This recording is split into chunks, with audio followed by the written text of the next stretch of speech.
Welcome to World Alert Updates. Subscribe and press the bell icon for more updates.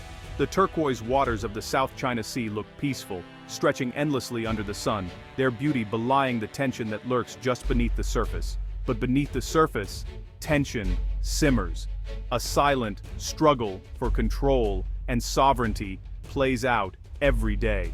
A battered Philippine supply boat, the Uniza May 4, pushes steadily toward a stranded outpost, its hull scarred by previous encounters, a testament to the risks faced on these waters. Suddenly, two massive Chinese Coast Guard vessels loom on the horizon, moving swiftly to intercept, their presence a stark reminder of the power imbalance at sea.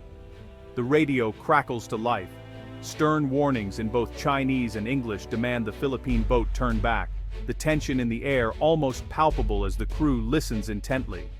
Yet the Filipino crew stands firm, unwavering in their mission to deliver vital supplies to Marines stationed on the BRP Sierra Madre, a grounded, rusting WW Palm-era ship that now serves as a symbol of Philippine resolve. The Chinese ships close in, sirens wailing and lights flashing, executing aggressive maneuvers meant to intimidate and force the supply boat to retreat. Suddenly, a powerful water cannon erupts, smashing into the supply boat, shattering windows and injuring crew members, the violence of the encounter captured in every shard of glass. This is not open war, but a grinding, dangerous conflict, a battle of nerves and endurance, fought in the shadow of potential escalation. Such confrontations have become routine near Second Thomas Shoal, also known as Ayungin Shoal, where every supply run is shadowed by the threat of confrontation. China deploys its Coast Guard and maritime militia to harass and block Philippine vessels, using so-called gray zone tactics designed to wear down resistance without triggering outright war. The goal is clear: make resupplying the outpost so costly, so dangerous, that the Philippines is forced to abandon its claim.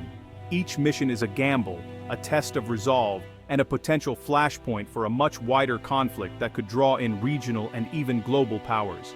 Filipino sailors, though shaken by each encounter, refuse to retreat. Their determination is etched on their faces as they prepare for the next challenge. They document the harassment, filming each aggressive maneuver and broadcasting it to the world, a message of defiance and a call for international attention. Their courage on the front line of sovereignty sends ripples far beyond these contested waters, inspiring support and concern from allies and observers alike.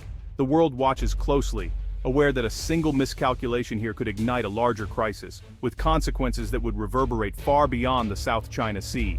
Here, the struggle for control is fought one supply run at a time, each journey a testament to resilience and the high stakes of this maritime flashpoint. To truly understand the ongoing conflict in the South China Sea, it's essential to examine Beijing's map, a sweeping 9-dashed line that loops deep into the heart of these contested waters. This line is not just a boundary, it's a bold statement of intent, drawn unilaterally by China and recognized by few outside its borders. This controversial line claims nearly the entire waterway, overlapping the internationally recognized exclusive economic zones of the Philippines, Vietnam, Malaysia, and Brunei. These overlapping claims have fueled tensions and uncertainty for years, as each nation seeks to protect its own maritime rights and resources. China bases its sweeping claim on so-called historic rights, a concept rooted in ancient maps and records, rather than on modern international law, such as the United Nations Convention on the Law of the Sea. Over the past decade, China has worked relentlessly to turn this claim into a physical reality, building and militarizing artificial islands on reefs and shoals, transforming them into fortified outposts. These heavily fortified bases now project Chinese power far from its own shores, threatening the sovereignty, security, and natural resources of its Southeast Asian neighbors. Filipino fishermen, who have relied on these waters for generations, are now chased from their traditional fishing grounds by Chinese patrols.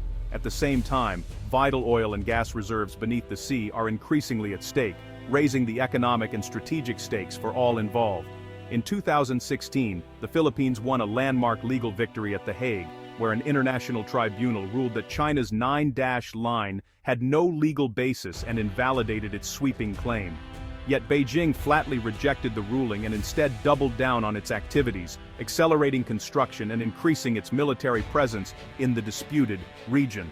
Now the Philippines and its allies face a critical choice, whether to push back against China's assertiveness or risk watching the rules-based international order in the region slowly erode. The stakes are nothing less than national sovereignty, the livelihoods of millions, and the future stability of the entire region, making the South China Sea one of the world's most consequential flashpoints. At the heart of the standoff is the BRP Sierra Madre, a rusting W-2-era ship, grounded on 2nd Thomas Shoal in 1999. A handful of Philippine Marines live aboard, enduring harsh conditions as a living symbol of their nation's resolve. Their survival depends on risky resupply missions that must run the gauntlet of Chinese harassment. China's strategy: make life so unbearable that the Philippines abandons the ship.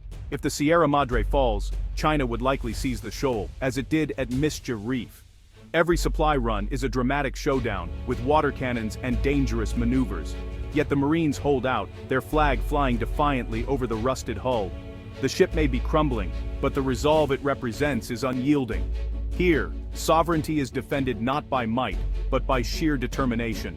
In response to China's aggression, the U.S. Philippines alliance has grown stronger. Operation Balikatan, shoulder to shoulder, now focuses on maritime defense in the South China Sea. This year's drills are the largest yet, held within the Philippines' exclusive economic zone.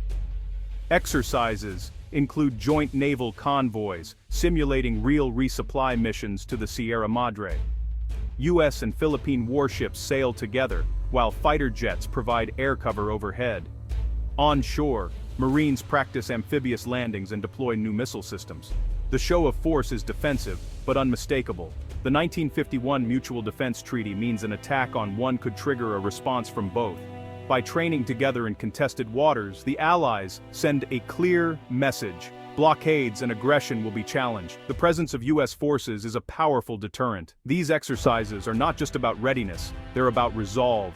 Any potential aggressor must now think twice. For American and Filipino sailors, Balikatan is more than just a series of military drills. It's a true test of teamwork, trust, and the ability to adapt together under pressure. These exercises are where bonds are forged, not just between individuals, but between nations. On the USS John Finn, sailors rush to their battle stations, responding to simulated emergencies that demand quick thinking and seamless cooperation. Every drill is a rehearsal for real-world scenarios, where every second counts. In the Combat Information Center, U.S. and Filipino operators work side by side, tracking potential threats on radar screens and coordinating complex responses. Their shared vigilance is crucial to mission success. On the BRP Jose Rizal, Filipino sailors practice vital skills like damage control and navigation, guided by American officers. These joint drills ensure that both crews can rely on each other in any crisis.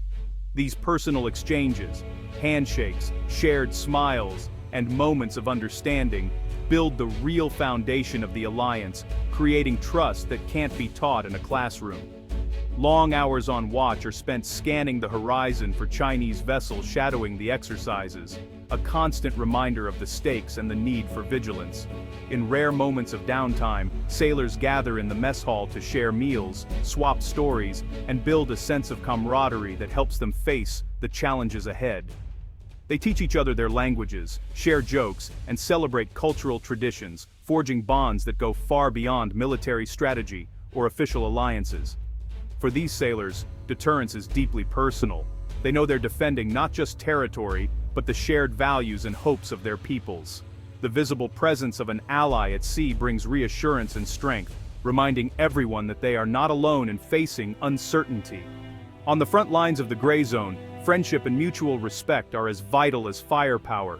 These are the ties that truly deter conflict and keep peace afloat. One of Balikatan's most critical drills is the convoy escort. U.S. and Philippine warships must guide a civilian supply ship through simulated harassment, mirroring real missions to 2nd Thomas Shoal. The Philippine frigate leads, the American destroyer flanks, and a surveillance aircraft scans for threats. Aggressor vessels swarm, trying to cut off the convoy. Commanders respond with internationally recognized signals, aiming to de-escalate without firing a shot. As a larger Coast Guard ship blocks the path, Allied warships shield the supply vessel in a tense standoff.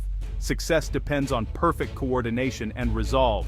The drill ends with the supply ship reaching its target, proof that together, the Allies can overcome a blockade. These rehearsals are more than practice. their preparation for the real-world challenges ahead.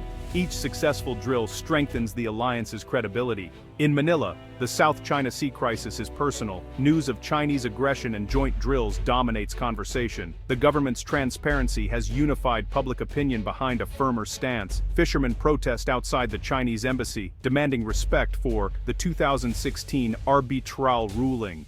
Students debate sovereignty and international law. Social media buzzes with the hashtag #Atin ang West Philippine Sea. President Marcos Jr. has strengthened the U.S. alliance, granting access to more strategic bases. International support grows, with allies like Japan and Australia joining joint patrols. The Philippines is no longer standing alone. It's at the center of a coalition for a free and open Indo-Pacific. National pride and global solidarity now drive the response. The core of the U.S. presence in Balikatan is deterrence, convincing China that aggression will be met with unified strength. When U.S. and Philippine warships sail together, they send a clear signal: any attack risks a wider conflict. This shielding effect gives Filipino sailors the confidence to do their jobs. Joint exercises build interoperability, ensuring both navies can operate as one in a crisis. Technical alignment and shared protocols make the alliance credible. Deterrence through presence stabilizes the region and reassures other Southeast Asian nations. The alliance offers a peaceful alternative to coercion. Allied forces act as a counterbalance, upholding the rules-based order. It's a quiet but firm statement. The region's future will be decided by law, not force. The end of Balikatan doesn't end the tension. It marks a new normal of constant vigilance. Standoffs at 2nd Thomas Shoal will continue, but the balance of power has shifted. The U.S. Philippines alliance now acts as a bedrock of regional stability. Joint patrols and exercises show the Philippines is not alone, inspiring others to defend their rights. For sailors and Marines, the mission continues, watching, ready to respond. Their vigilance keeps vital sea lanes open for global trade. Over a third of the world's shipping passes through these waters. Stability here is global security. The path ahead is challenging, but the foundation for peace is stronger than ever. Shoulder to shoulder, the allies have shown that sovereignty and freedom can be defended. Preparedness, partnership, and persistence are now the cornerstones of security in the South China Sea.